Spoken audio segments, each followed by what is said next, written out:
বাংলাদেশ বেতার রাজশাহী। এখন শুনবেন স্থানীয় সংবাদ। আসসালামু আলাইকুম। বাংলাদেশ বেতার রাজশাহী স্থানীয় সংবাদ পড়ছি রুকসানা আক্তার লাকি। ঢাকা স্পেশাল ব্রাঞ্চের পুলিশ সুপার ফারজানা ইসলামকে রাজশাহীর পুলিশ সুপার হিসেবে পদায়ন করা হয়েছে। গতকাল স্বরাষ্ট্র মন্ত্রণালয়ের জননিরাপত্তা বিভাগের উপসচিব আবু সাইদ স্বাক্ষরিত এক প্রজ্ঞাপনে এ তথ্য জানানো হয়। একই প্রজ্ঞাপনে আরও 11 জন পুলিশ সুপারকে বিভিন্ন জেলায় পদায়ন করা হয়। এর আগে পুলিশ সুপার মোহাম্মদ আনিসুজ্জামানকে ঢাকার পুলিশ সুপার হিসেবে পদায়ন করা হয়।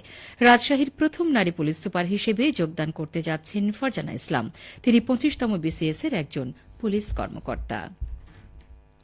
রাজশাহী সিভিল সার্জনের সম্মেলন কক্ষে বাল্যবিবাহ ও শিশু নির্যাতন প্রতিরোধ বিষয়ক এক অবহিতকরণ সভা গতকাল অনুষ্ঠিত হয়েছে।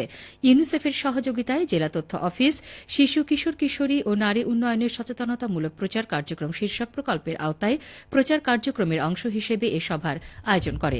সভায় প্রধান অতিথি ছিলেন ভারপ্রাপ্ত সিভিল সার্জন ডাঃ তামান্না কবির। বাল্যবিবাহ ও শিশু নির্যাতন প্রতিরোধে তাৎপর্য তুলে ধরে বক্তাগণ বলেন, শিশু নির্যাতনের মূল কারণ হচ্ছে বাল্যবিবাহ। প্রতিটি ঘরে ঘরে বাল্যবিবাহের বিরুদ্ধে প্রতিরোধ গড়ে তুলতে হবে। শহরের তুলনায় গ্রামে বাল্যবিবাহের হার বেশি। সভায় বিভিন্ন সরকারি বেসরকারি দপ্তরের দপ্তর প্রধানগণ উপস্থিত ছিলেন। নাটোরে উৎসবমুখর পরিবেশে এবার বিজয় দিবস উদযাপন করা হবে। স্বাধীনতা যুদ্ধের শহীদদের স্মরণে সূর্যোদয়ের সাথে সাথে স্বাধীনতা চত্বরের স্মৃতিসৌধে পুষ্পস্তবক অর্পণ করা হবে। এছাড়া শহীদ রেজা রঞ্জুর কবর এবং জেলার 5টি গণকবরে পুষ্পস্তবক অর্পণ করা হবে। 15 ডিসেম্বর সকল ভবন আলোকসজ্জায় সজ্জিত এবং সড়ক দ্বীপগুলো পতাকায় শোভিত করা হবে। 16 ডিসেম্বর ভোরে 31 বার তোপধ্বনির মাধ্যমে দিবসের সূচনা হবে। সূর্যোদয়ের সাথে সাথে সকল ভবনে জাতীয় পতাকা উত্তোলন করা হবে। সকাল 9টায় রানী ভবানী রাজবাড়ী চত্বরে বিজয় মেলা উদ্বোধন করা হবে। মেলায় শিশুদের জন্য চিত্রাঙ্কন প্রতিযোগিতা ও সাংস্কৃতিক অনুষ্ঠানের আয়োজন করা হবে। সকাল 10:30টায় অনিমা চৌধুরী মিলনায়তনে মুক্তিযোদ্ধাদের সংবর্ধনা প্রদান করা হবে।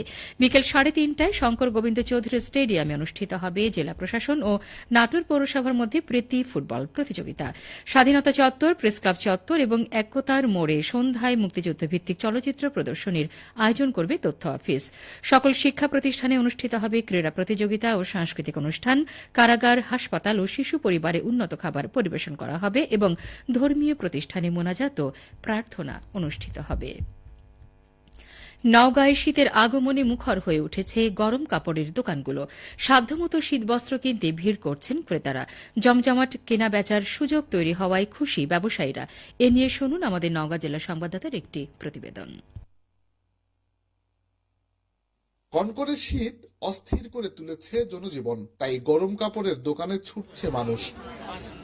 নওগাঁ শহরে ফুটপাত ও পুরাতন কাপড়ের দোকান থেকে শপিং মল সবখানেই দিনভর শীতবস্ত্রের জমজমাট বেচাকেনা চোখে পড়ছে। ক্রেতারা বলছেন, মৌসুমের শুরুতেই সাধ্য ও পছন্দ মতো শীতবস্ত্র সংগ্রহ করছেন। প্রচন্ড শীত, এই জন্য বাচ্চাদের অসুখ হচ্ছে, তাতে মোটা কাপড়টাই বেশি পরাতে হবে আর কি, এই জন্য কিনতে আসছি। যে যার মতো সাধ্য সেরকম জিনিস কিনতেছে এখানে। যারা একটু গরিব টাইপের তারা এখানে এসে সেকেন্ড হ্যান্ড জিনিস কিনতেছে, আর যারা বড়লোক তারা একটু জানতে মার্কেটে নতুন জিনিস কিনতেছে। শীতের পোশাক, শীত নিবারণ করার জন্য জিনিসগুলো ক্রয় করতেছে। দোকানগুলোতে উলের তৈরি টুপি, মোজা, সোয়েটার, চাদর ও কম্বলের চাহিদা সবচেয়ে বেশি। নওগাঁ শহরে ব্রিজের মোড়ে তৈরি পোশাক বিক্রেতা মিন্টু হোসেন বলেন, বেচা কেনা ভালো হচ্ছে। গতবারের তুলনায় প্রথম থেকে এবার একটু শীত বেশি, এই জন্যই মনে করেন শীতের কারণে মানুষ কেনাকাটা একটু জোর দিছে আর কি। অনেক পাওয়া যাচ্ছে, অনেক বিক্রিও হচ্ছে। ব্যবসায়ীদের মতে মৌসুমের শুরু থেকেই চাহিদা ভালো থাকায় চলতি বছরে নওগাঁ জেলায় 2 থেকে 2.5 কোটি টাকার শীতবস্ত্র বেচাকেনার সম্ভাবনা তৈরি হয়েছে। শফিক ছোটন, নওগাঁ জেলা সংবাদদাতা, বাংলাদেশ বেতার, রাজশাহী।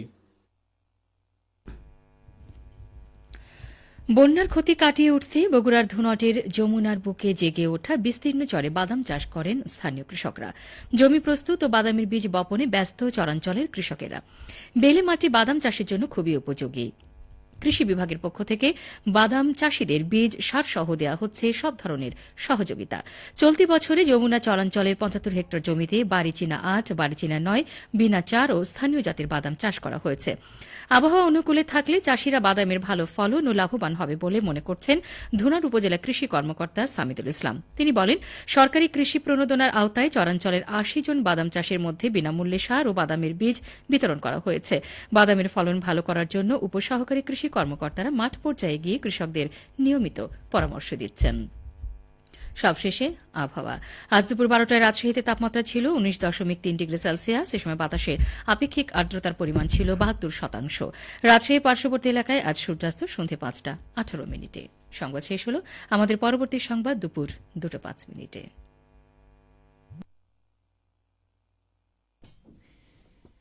বাংলাদেশ বেতার রাজশাহী।